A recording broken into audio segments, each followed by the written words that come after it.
মাননীয় প্রধানমন্ত্রীর উদ্দেশ্য হলেন তিনি চান প্রত্যেকটি উপজেলায় প্রত্যেকটি মাননীয় সংসদ সদস্যের জন্য একটি করে যেন কারিগরি স্কুল স্থাপিত হয়। আমি খুব আনন্দিত এবং গর্বিত যে এই বিষয়টিকে আমাদের মাননীয় প্রধানমন্ত্রী সবচেয়ে গুরুত্ব দিয়েছেন। এমনকি এই বিষয়টি নিয়ে আমি যে গবেষণা করেছিলাম সেই গবেষণাপত্র 2015 সালে তিনি আমাকে সেই বিষয়ে গবেষণা করিয়েছিলেন। সেই বিষয়টি জাতির উপলব্ধির বিষয় হয়েছে।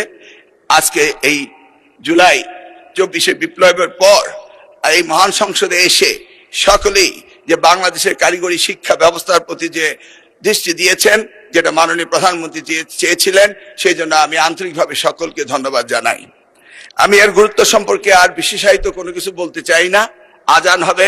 তবে আমি বলতে পারি যে ইতিমধ্যেই আমরা এই বিষয়ে প্রজেক্ট হাতে নিয়েছি এবং মাননীয় প্রধানমন্ত্রীর উদ্দেশ্য হলেন তিনি চান প্রত্যেকটি উপজেলায় প্রত্যেকটি মাননীয় সংসদ সদস্যের জন্য একটি করে যেন কারিগরি স্কুল স্থাপিত হয়। এছাড়া 1996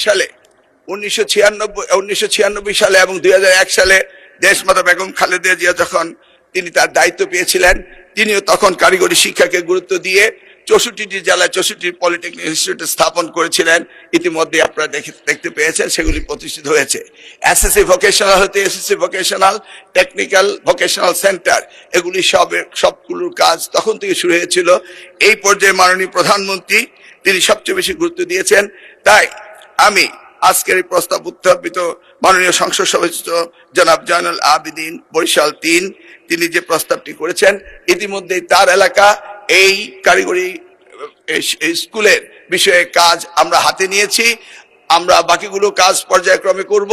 তবে আমি ওনাকে অনুরোধ করব, যেহেতু আমরা এই বিষয়ে সিদ্ধান্ত নিয়েছি এবং কাজ করছি মাননীয় প্রধানমন্ত্রীর নির্দেশক্রমে, তাহলে উনি দয়া করে এই প্রস্তাবটিকে প্রত্যাহার করতে পারেন। ধন্যবাদ আপনাকে। ধন্যবাদ মাননীয় মন্ত্রী।